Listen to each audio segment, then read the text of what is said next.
Time for some supersonic speed! The boost needs to go. There, I said it. Seriously though, I believe the boost-centric gameplay has been severely limiting the potential of the series for far too long now. This video is not about hating the boost gameplay simply for existing. There are numerous aspects that are fundamental to its design, which I believe simply do not mix well with Sonic games. Now, one of the first counterpoints someone may have is that the boost is the perfect fit for Sonic because he's all about going fast. Whilst yes, the character of Sonic the Hedgehog loves to go fast, the games originally were not about going fast the entire time.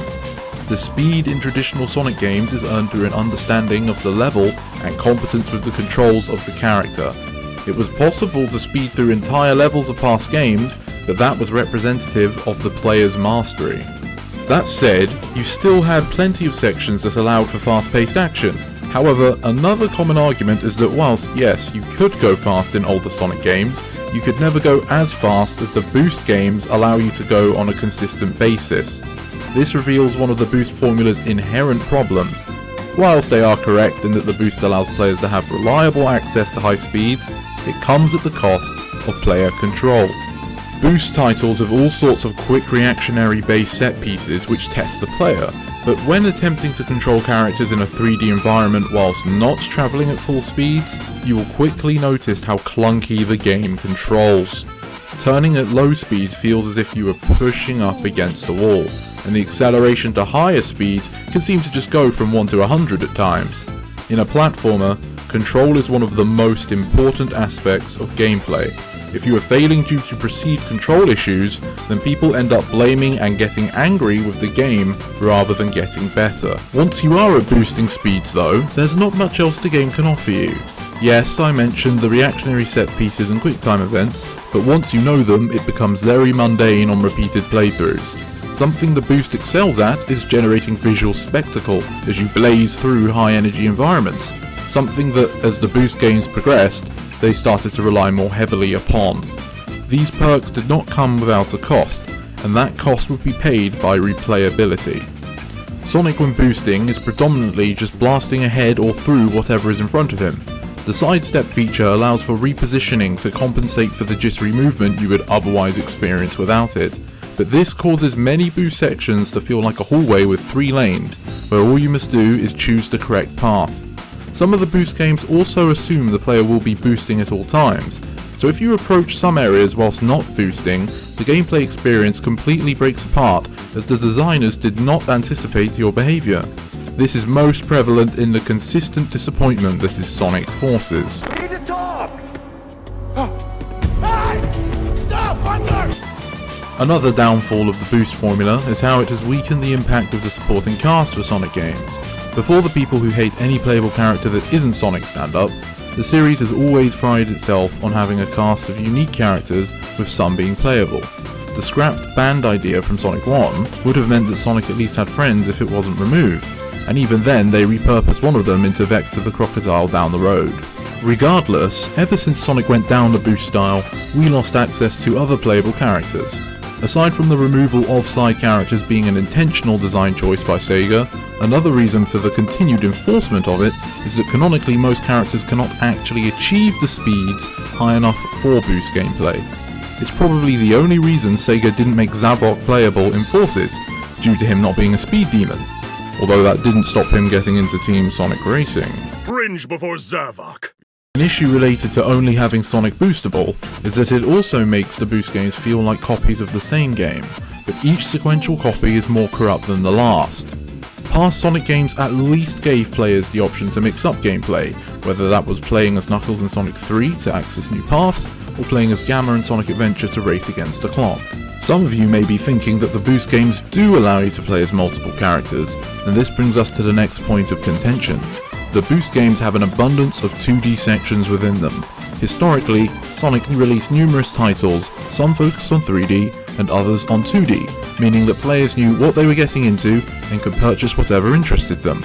In boost games, which are supposed to be for players who want 3D experiences, you are forced to engage with slow platforming sections that lack the interesting momentum-based controls of the classics or even early adventure games. The 3D sections that are present have dwindled in length and frequency with each Boost game, to the point where now they feel like corridors that are designed to connect larger 2D sections together. Sonic Unleashed was the least offensive in this regard, but to play that game as intended, you would have to spend even more time as the Werehog, which arguably is even more offensive. Relating back to the point on playable characters, aside from the Werehog, all other playable characters in Boost games rely on 2D gameplay. Classic Sonic is the obvious example, but honestly he deserves his own video. Even the Rookie is a hybrid of 3D corridors and clunky 2D platforming. Another casualty of Boost gameplay is the amount of resources put into them compared to what you get out of them. All the areas players are blitzing through had to be modelled and designed by people. Geometry needed to be placed and textured. The set pieces needed to be animated. Now all games need to do these things, but with a Boost game they are usually just breezed past unappreciated. Even when they are noticed, they are over so quickly out of a necessity to keep up with the gameplay. The time spent making a Sonic Generations level could probably produce more content if made for, let's say, a Sonic Adventure level, purely because players will have to navigate the area in a more meaningful way, and stages can have more interactions tailored for the expanded gameplay styles present. Despite all I have said though, the Boost does actually have potential for the future. It did not originate with modern Sonic, but in fact the Boost as it is known today originated from the Sonic Rush series. These games were 2D from the start, which might clue you in on the way the Boost was intended to be used in the first place, but they were also structured to complement the Boost far better than the modern games. For a start, the player still had access to the Spin Dash, an iconic move that's absence can be felt in the newer titles. This still allows players to gain speed and plow through enemies, but requires a bit more setup to maximise its efficiency. It also means players with no boost don't have to jump on foes one at a time. Another great feature is how the boost gauge, when overfilled in Rush, becomes unlimited for a few seconds, and this state is extended each time the player earns boost through tricks and whatnot. Sonic Rush even allowed players to use Blaze the Cat in addition to Sonic, who whilst being similar to him, did have a few unique moves and traits. The only Boost character we have been able to use besides Sonic in the modern games was Shadow in Sonic Forces.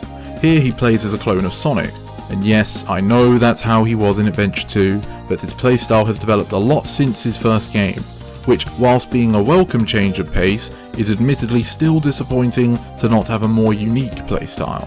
So, Sonic Rush had a more fulfilled vision of the Boost formula. Does this mean it can never work in 3D? Actually, it can, but only if done right.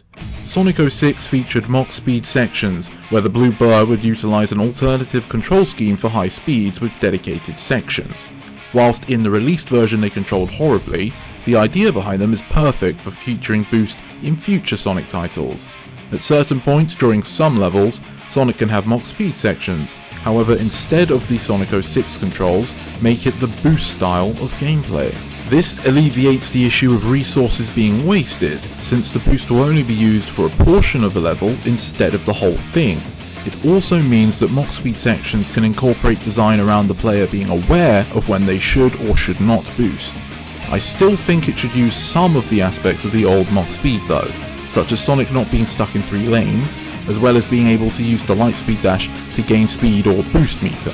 As it currently stands though, the boost formula is leading to games that are simple, repetitive, and linear, with not much value to be gained beyond the initial playthrough, and with Forces even that much is debatable. The series was able to expand far more during the Adventure era. Sonic Heroes and Shadow the Hedgehog both play differently from Adventure, but they are clearly built off of the Adventure design philosophy. The Boost has only restricted the creativity of the developers, and it's been showing for a while now. Thank you for watching my video all the way to the end. Do you agree with my points, or is there a counter you do not think I have adequately addressed? Let me know in the comments below. Have a great day, and I hope to see you next time.